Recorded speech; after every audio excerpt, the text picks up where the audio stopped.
विविध भारती पुणे. सुरेखा जोशी सादर करत आहे पुणे वृत्तांत. देशभरात 13 ते 15 ऑगस्ट या कालावधीत दरवर्षीप्रमाणे हर घर तिरंगा उपक्रम राबवण्याचे निर्देश केंद्र शासनानं दिले आहेत. त्यानुसार सर्व शासकीय निमशासकीय इमारती तसंच पुणे विभागातील नागरिकांनी आपल्या घरी राष्ट्रध्वज उभारून मानवंदना द्यावी असं आवाहन विभागीय आयुक्त डॉ. चंद्रकांत कुलकुंडवार यांनी केलं आहे. पंतप्रधान नरेंद्र मोदी यांनी मन की बात या कार्यक्रमातून देशवासियांना एक झाड आईसाठी म्हणजेच एक पेड माँ के नाम ही संकल्पना राबवण्याचं आवाहन केलं होतं. या अनुषंगानं पिंपरी चिंचवड महापालिकेच्या उद्यान आणि वृक्ष संवर्धन विभागातर्फे मोफत रोपं पुरवण्यात येणार आहेत. हा उपक्रम 15 ते 30 ऑगस्ट या कालावधीत राबवण्यात येणार असून आयुक्त शेखर सिंह यांच्या हस्ते या उपक्रमाचा प्रारंभ करण्यात येईल. पिंपरी चिंचवड शहरातील रहदारी कमी करण्यासाठी महापालिका अनेक उपाययोजना राबवत आहे. याबाबत नागरिकांच्या प्रतिक्रिया आणि अभिप्राय जाणून घेण्यासाठी महापालिकेनं एका कार्यशाळेचं आयोजन नुकतंच केलं होतं. विविध कार्यक्षेत्रात काम करणाऱ्या नागरिकांसह अभियांत्रिकी महाविद्यालयाचे विद्यार्थी यामध्ये सहभागी झाले होते. यावेळी नागरिकांना शहरातील प्रस्तावित रस्ते आणि रचनांची माहिती संगणकीय सादरीकरणाद्वारे देण्यात आली. नागरिकांनीही हरित सेतू प्रकल्पाची प्रचार प्रसिद्धी करण्यासाठीच्या नाविन्यपूर्ण कल्पना सुचवल्या. या प्रकल्पाचं बोधचिन्ह आणि बोधवाक्य तयार करण्यात येईल असं पालिका आयुक्त शेखर सिंह यांनी सांगितलं. लाडकी बहीण योजनेच्या धर्तीवर राज्यातील व्यापारी वर्गासाठी लाडके व्यापारी योजना शासनानं सुरू करावी अशी मागणी पुण्यातील व्यापारी संघटनांनी केली आहे. शहरातील काही प्रमुख व्यापाऱ्यांनी त्यासंदर्भातील निवेदन राज्य शासनाला सादर केलं आहे.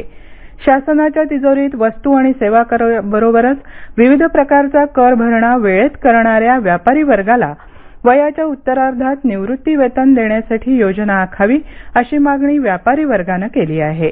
वस्तू आणि सेवा कर योजनेतील काही जाचक अटी त्वरित रद्द करण्याची मागणीही व्यापारी संघटनांनी केली आहे. पुणे आणि पिंपरी चिंचवडमधल्या अंदाजे 5,000 तृतीयपंथीयांना शासकीय ओळखपत्र मिळालं आहे. त्यामुळे आता त्यांना केंद्र आणि राज्य शासनाच्या विविध योजनांचा लाभ मिळण्याचा मार्ग मोकळा झाला आहे. येरवडा इथल्या सामाजिक न्याय भवनात तृतीयपंथीयांसाठी स्वतंत्र मदत कक्ष देखील स्थापन करण्यात आला आहे. पुणे महापालिकेनं तृतीयपंथीयांसाठी सुरू केलेल्या 5 योजनांचा लाभही या मदत कक्षाच्या माध्यमातून त्यांना मिळू शकेल. रक्ताला कोणतीही जातपात नसते. आज समाजात जातीजातींमध्ये तेढ निर्माण करण्याचा प्रयत्न सुरू असताना रक्तदानासारखे सगळ्यांना एकत्र आणणारे उपक्रम आयोजित करणं अत्यंत गरजेचं आहे असं मत निवृत्त एअर मार्शल भूषण गोखले यांनी नुकतंच पुण्यात केलं. स्वातंत्र्यवीर सावरकर फाउंडेशन आणि स्वातंत्र्यवीर सामाजिक संस्थेनं क्रांती दिन आणि स्वातंत्र्य दिनानिमित्त आयोजित केलेल्या रक्तदान शिबिराच्या उद्घाटन समारंभात ते बोलत होते. या शिबिरात 56 जणांनी रक्तदान केलं.